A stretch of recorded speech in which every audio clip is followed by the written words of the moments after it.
Hello दोस्तों, मेरा नाम है देवेंद्र। आज की जो वीडियो है इसमें हम बात करने वाले हैं इनकम मेथड के practical questions.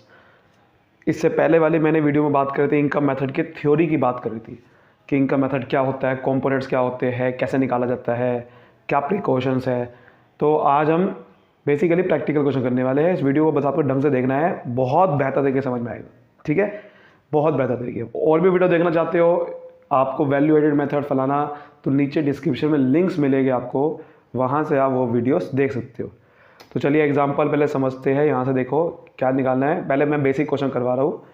Calculate NDP at FC. देखो इनकम मेथड से हमेशा एनडीपी एट एफसी निकलता है। तो चलिए निकालते हैं। सबसे पहले तो फॉर्मूला लिख लेते हैं। तो यहाँ पर हम कर रहे हैं एग्जाम्पल 20। ये संदीप गर्ग की बुक है, ठीक है, उसमें से। तो सबसे पहले जो हम कह रहे हैं कि एनडीपी एट एफसी, तो पहले एनडीपी एट एफसी का फॉर्मूला क्या होगा, यानी कि इनकम मेथड से जो ये निकलता है, डोमेस्टिक इनकम निकलती है हमारी, तो उसका फॉर्मूला क्या है। तो सबसे पहला क्या होता है, कंपोनेंट कंपनसेशन ऑफ एम्प्लॉयज़। ठीक है, शॉर्ट फॉर्म भी लिख सकते हो आप COE, बट मैं नहीं चाहता कि आप शॉर्ट फॉर्म लिखो ज़्यादा। उसके बाद ऑपरेटिंग सरप्लस। ऑपरेटिंग सरप्लस में आ जाता है रेंट, रॉयल्टी, इंटरेस्ट, प्रॉफिट। उसके बाद मिक्स्ड इनकम। ये हमारा फॉर्मूला बन जाता है, compensation employees, operating surplus, mixed income.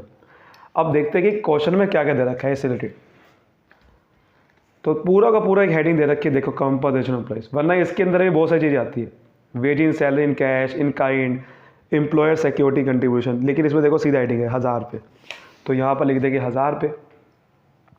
ठीक है, अब इसके अंदर सीधा हेडिंग नहीं दे रखी।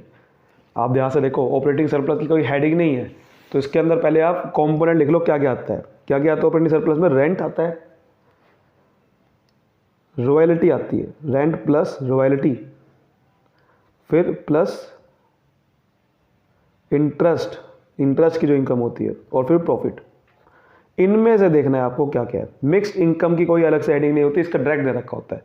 तो मिक्स्ड इनकम दे रखी होगी, देखो ध्यान से, डायरेक्ट दे रखी है, देखो 1000 रुपये। इसका कोई अलग सेपरेट नहीं होता कुछ भी।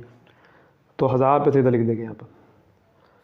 तो ये तो 1000 और 1000 प्लस ही कर देते हैं, सीधा 2000 कर देते हैं। यहाँ पर अब देखते हैं कि क्या क्या है, ध्यान से देखते हैं। देखो रेंट दे रखा है 400 रुपये, रॉयल्टी दे रखी है 200, इंटरेस्ट 500, प्रॉफिट 500 देखा है। तो इसी को हमने लिख देंगे इसके अंदर ही।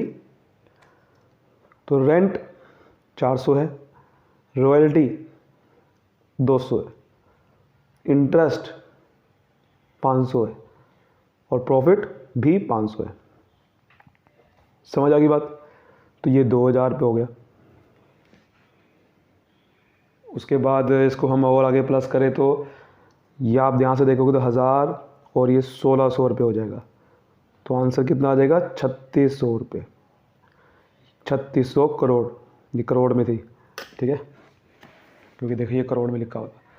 उम्मीद करता हूँ आपको समझ में आ गया। ये सिंपल क्वेश्चन था, बहुत ही सिंपल क्वेश्चन था। इस तरह से करना होता है, समझा की बात? ऐसे करना है। अब देखिए, अब मैं आपको बताता हूँ हमारा जो मेन अगला जो क्वेश्चन है, जो थोड़ा सा काफ़ी लोग फंसते ज़्यादा नहीं है, बस ये के लिए अब देखिए ये क्वेश्चन करते हैं। एग्जाम्पल 21 थोड़ा सा इससे बढ़िया क्वेश्चन है।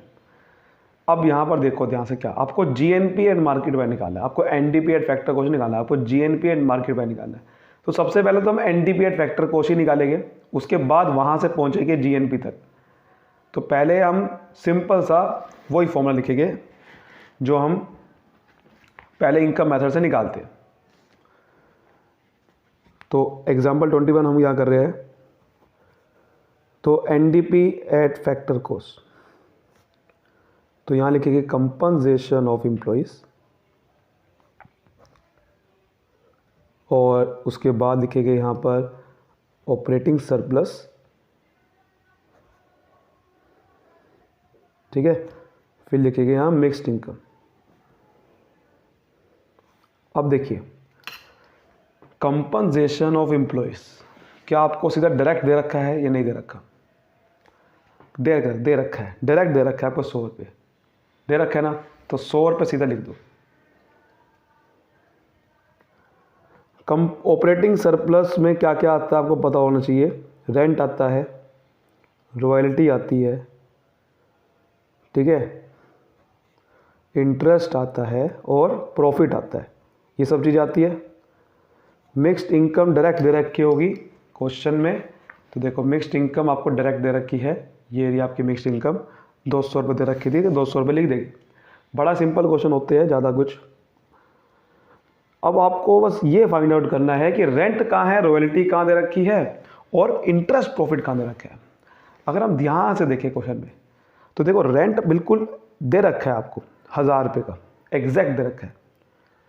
डिविडेंड क्या होता है, अब मेरी बात ध्यान समझना, ये डिविडेंड और ये जो दे रखा है ना सेविंग ऑफ प्राइवेट सेक्टर, ये 400 रुपये, ये बेसिकली प्रॉफिट का पार्ट होता है। आपको पता होना चाहिए कि प्रॉफिट में क्या क्या आता था। प्रॉफिट में क्या आता है, कॉर्पोरेट टैक्स आता था, डिविडेंड आता था जो कि शेयर होल्डर को बढ़ता है, प्रॉफिट से ही बढ़ता था ना वो, और उसके बाद आता था रिटेन अर्निंग। रिटेन अर्निंग का मतलब जो पैसा बचा लिया वही ये रिटेन अर्निंग है। सेविंग जो होती है वो रिटेन अर्निंग होती है, यानी कि जो पैसा बचा लिया, तो ये भी पैसा बचाया हुआ है, ये प्रॉफिट में से बटा है, ये प्रॉफिट का हिस्सा है, ये दोनों प्रॉफिट के हिस्से है। रॉयल्टी नहीं दे रखी क्वेश्चन में, रॉयल्टी 0 हो जाएगी। तो रेंट दे रखा था आपका 1000 रुपये, तो मैं रेंट में तो लिखूँगा यहाँ पर 1000 रुपये रेंट के सामने, रॉयल्टी 0 है। इंटरेस्ट दे रखा था 200 रुपये, प्रॉफिट का हिस्से दे रखे थे, तो प्रॉफिट के हिस्से दे रखे थे बेसिकली आपका। डिविडेंड दे रखा था 500, सेविंग दे रखी थी 400 रुपये, ये आपका प्रॉफिट के हिस्से थे। इस तरीके से लिखेंगे, आगे समझ। बेसिकली ये चीज़ थी और कुछ भी नहीं था, और ये हमारा आ जाएगा अब सीधा एनडीपीएट फैक्टर कोस्ट, डोमेस्टिक इनकम आ जाएगी यहाँ से।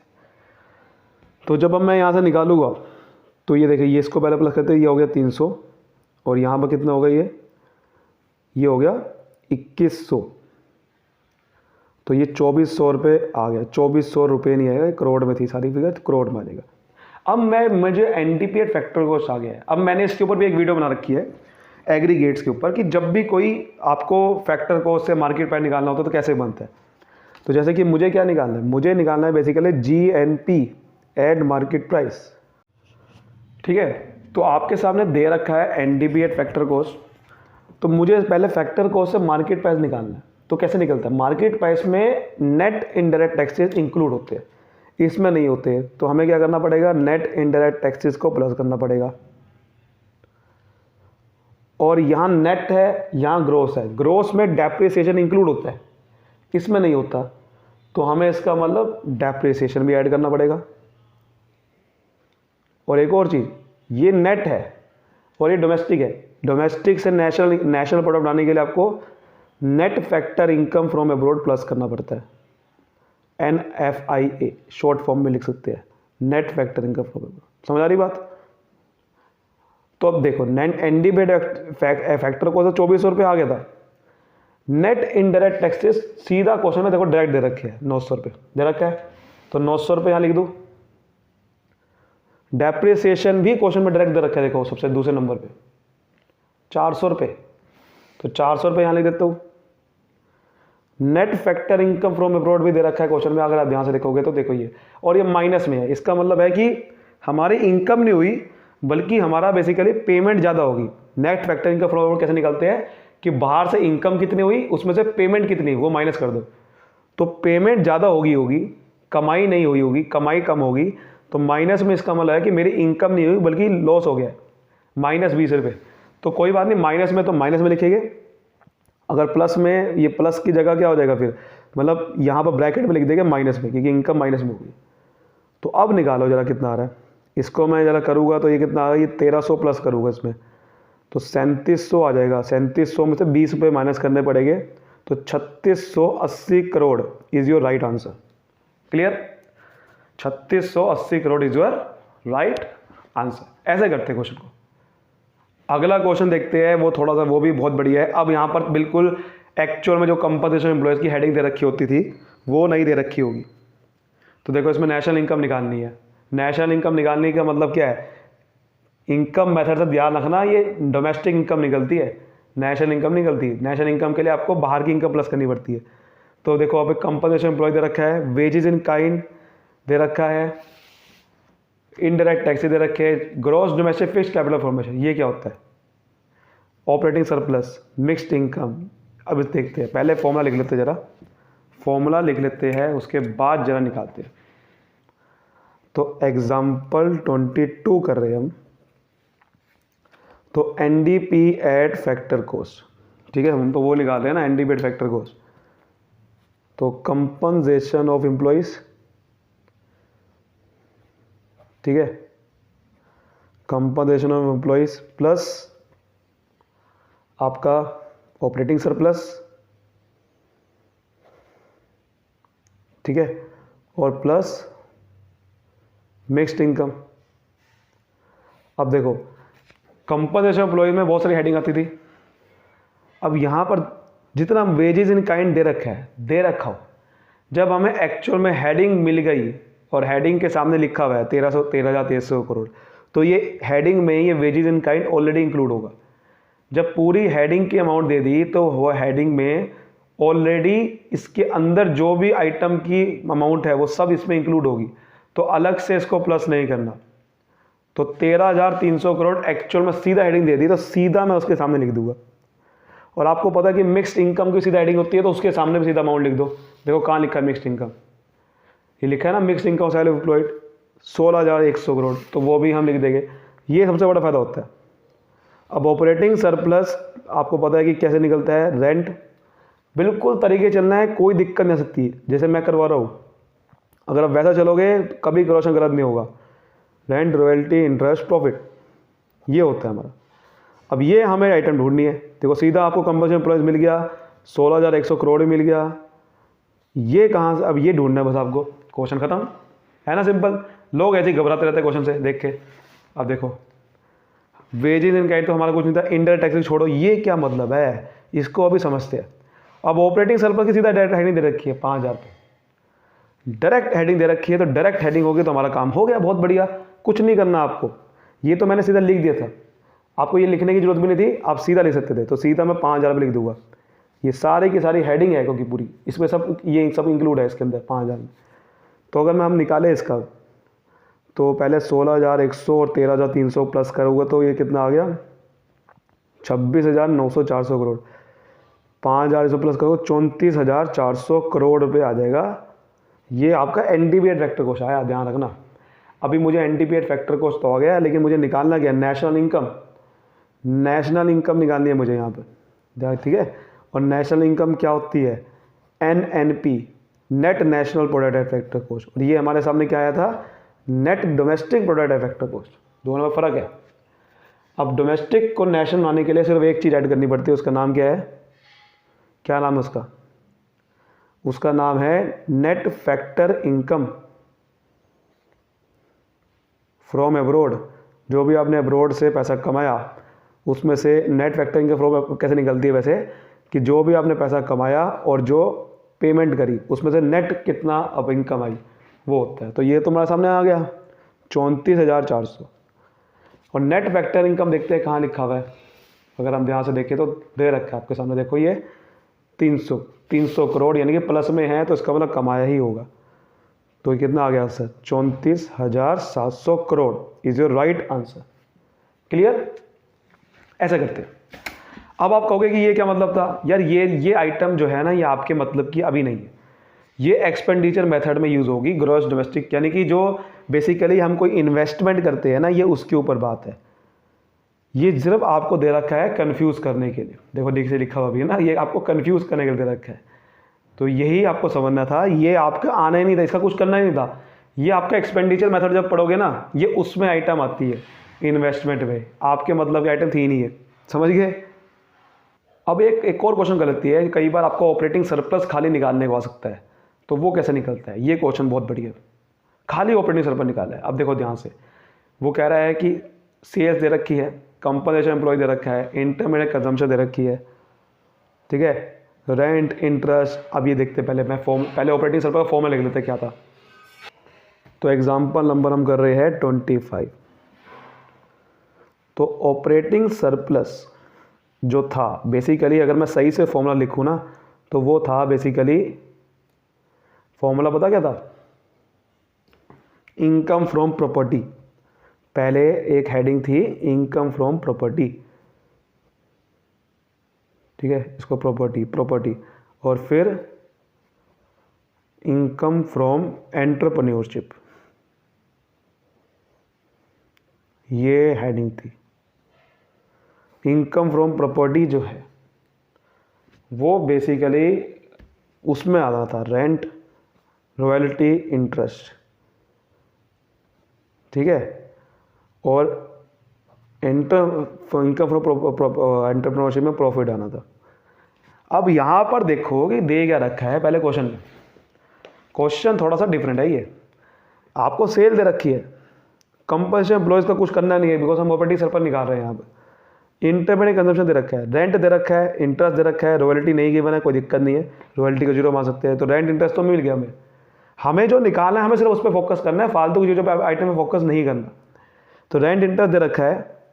Consumption of fixed capital basically ये डेप्रिसिएशन होता है कि फिक्स्ड कैपिटल के कंजम्पशन को हम डेप्रिसिएशन बोलते हैं। इसका कोई यहाँ पर अभी रोल नहीं है, मिक्स्ड इनकम का रोल नहीं है, लेकिन ये सेल इंटरमीडिएट कंजम्पशन कैसे कुछ ना कुछ निकाल सकते हैं अगर हम ध्यान से देखें तो, ठीक है।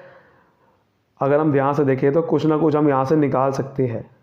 वैसे तो देखा जाए तो रेंट, इंटरेस्ट, रॉयल्टी गिवन नहीं है, लेकिन एक चीज़ हम निकाल सकते हैं, वो है क्या, वैल्यू ऑफ आउटपुट। अगर आपने याद हो कि वैल्यू एडिड मेथड में आपने एक उस पर पढ़ा था वैल्यू ऑफ आउटपुट कैसे निकलता है, कि वैल्यू ऑफ आउटपुट निकलता कैसे था भैया, आपका वो वैल्यू एडिड निकलता कैसे था, वैल्यू एडिड आपको याद है, सेल्स में से वैल्यू ऑफ आउटपुट मतलब सेल्स, उसमें से अगर मैं इंटरमीडिएट कंजम्पशन माइनस कर देता हूँ तो मेरे पे वैल्यू एडिड आ जाता है ना, ये वहाँ से निकल सकता है, लेकिन प्रॉफिट का रोल नहीं है। देखो अगर आप खाली रेंट इंटरेस्ट को प्लस कर दोगे और बाकी सबको जीरो मान लूँ, मैं रेंट इंटरेस्ट को प्लस कर दिया बाकी सबको जीरो मान लो, तो ऐसा ये गलत हो जाएगा, ये गलत हो जाएगा। सिर्फ को जीरो नहीं मान सकता बिकॉज इसका कोई ना कोई रोल है। अब ध्यान से समझना, अब आपको फंडे आपको रिवाइज करने पड़ेंगे सारे के सारे क्या थे, ध्यान समझना। तो देखो जीडीपी निकालने के लिए क्या फॉर्मूला था, GDP and market price. GDP हमेशा मार्केट प्राइस पे होता है, ये वैल्यू एडिड से जीडीपी निकलती थी। कैसे निकालते थे हम, value of output minus intermediate consumption, right, यही करते थे, value of output minus intermediate consumption. अब क्या होता था बेसिकली, अगर मेरे जीडीपी आ गई और अगर मैं सीधा जीडीपी से कहाँ पहुँचना है मुझे, अगर जीडीपी से सीधा मैं पहुँच जाऊँ, मान लो आपका मैं नेशनल डोमेस्टिक इनकम तक पहुँच जाऊँ, तो क्या मैं पहुँच सकता हूँ, बिल्कुल पहुँच सकता हूँ अगर आप ध्यान से देखोगे तो, ठीक है। मतलब अगर मुझे एनडीपी एट फैक्टर कॉस्ट निकालना है तो मैं कैसे निकाल सकता हूँ, सिर्फ एनडीपी एट फैक्टर कॉस्ट में सिर्फ एक चीज़ का फ़र्क होता है, जीडीपी एंड मार्केट प्राइस में अगर मैं basically GDP and market price में अगर मैं ये ग्रोस है, ये नेट बनाना है मुझे, तो ग्रोस को नेट बनाने के लिए क्या करना पड़ेगा, डेप्रिसिएशन ऐड करना पड़ेगा, माइनस करना पड़ेगा, सॉरी, ठीक है, क्योंकि ग्रोस में डेप्रिसिएशन माइनस प्लस होता है और इसको माइनस करना पड़ेगा बस। और मार्केट प्राइस को फैक्टर को बनाना है तो नेट इनडायरेक्ट टैक्सेस भी माइनस करने पड़ेंगे, ये होता है। अब आपको पता है कि एनडीपी एट फैक्टर कॉस्ट का फॉर्मूला क्या था, इसकी तो फिगर आई जाएगी, ठीक है। देखो इसका आपको फॉर्मूला क्या था, कंपनसेशन ऑफ एम्प्लॉइज, ठीक है, प्लस ऑपरेटिंग सरप्लस, ये शॉर्ट फॉर्म में लिख रहा हूं मैं, और प्लस मिक्स्ड इनकम, यही फॉर्मूला था। और इसका फॉर्मूला क्या था, वैल्यू ऑफ आउटपुट माइनस मैं शॉर्ट फॉर्म में लिख रहा हूँ, आपको सही तरीके से लिखना है, ध्यान रखना। और ये आपका कंजम्पशन ऑफ फिक्स्ड कैपिटल दे रखा है, डेप्रिसिएशन को क्या बोलते हैं, कंजम्पशन ऑफ फिक्स्ड कैपिटल, कि फिक्स्ड कैपिटल का बेसिकली खर्चा कितना आ रहा है, डेप्रिसिएशन, ठीक है। और नेट इनडायरेक्ट टैक्सेस तो क्वेश्चन में सीधा गिवन ही हो गए, एनआईटी। अब आपके सामने ये भी गिवन है, अगर ये भी गिवन है, ये भी गिवन है, ये भी गिवन है, ये भी गिवन है, तो निकल क्या गया, ऑपरेटिंग सरप्लस। यही तो तरीका है। तो इसमें आपको ये तरीका फॉलो करना पड़ेगा, क्योंकि आप ऐसा नहीं कर सकते कि सबको जीरो मान लोगे, आपको ये तरीका फॉलो करना पड़ेगा, क्योंकि आप प्रॉफिट को जीरो नहीं मान सकते, क्योंकि कुछ ना कुछ तो प्रॉफिट हुआ होगा ना।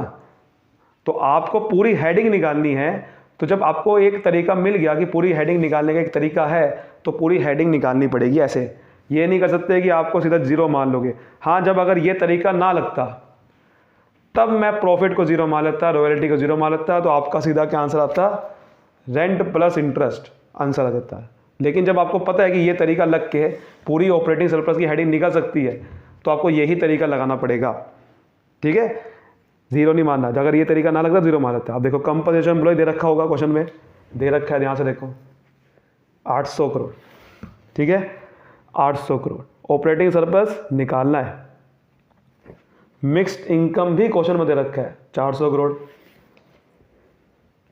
वैल्यू ऑफ आउटपुट, ये बेसिकली सेल्स होता है। वैल्यू ऑफ आउटपुट वैसे क्या निकलता है, sales plus change in stock, है ना, 4000। तो ये 4000 वैल्यू ऑफ आउटपुट हो गया। चेंज इन स्टॉक क्वेश्चन में नहीं है तो जीरो मान लो उसे। इंटरमीडिएट कंजम्पशन दे रखा है, देखो 600 करोड़। और कंजम्पशन ऑफ फिक्स्ड कैपिटल भी दे रखा है। ये पहले इसको ब्रैकेट में लिखेंगे क्योंकि ये अलग है। कंजम्पशन ऑफ फिक्स्ड कैपिटल क्या है, यानी कि ये डेप्रिसिएशन, ये देखो 200 करोड़। और आपका नेट इनडायरेक्ट टैक्सेस भी क्वेश्चन में देखो तो 500 करोड़ दे रखा है। बस ऐसे निकालना था। तो ये 800 और 400 हो गया 1200 करोड़ ऑपरेटिंग सरप्लस। ये हो गया 3400 माइनस 700। तो ऑपरेटिंग सरप्लस यहाँ पर ये 3400 माइनस 700 करोड़ 2700 करोड़ माइनस ये 1200 इधर चला गया। तो ये आंसर कितना आ गया, 1500 crore is your right answer. यही आपका आंसर है, समझ गए, 1500 crore is your right answer, समझ गए। उम्मीद करता हूँ अच्छे से आपको समझ में आएगा। तो वीडियो को लाइक करिए। अगले वीडियो में हम एक्सपेंडिचर मेथड की बात करेंगे। Thank you so much, all the best, मिलते हैं अगले वीडियो में।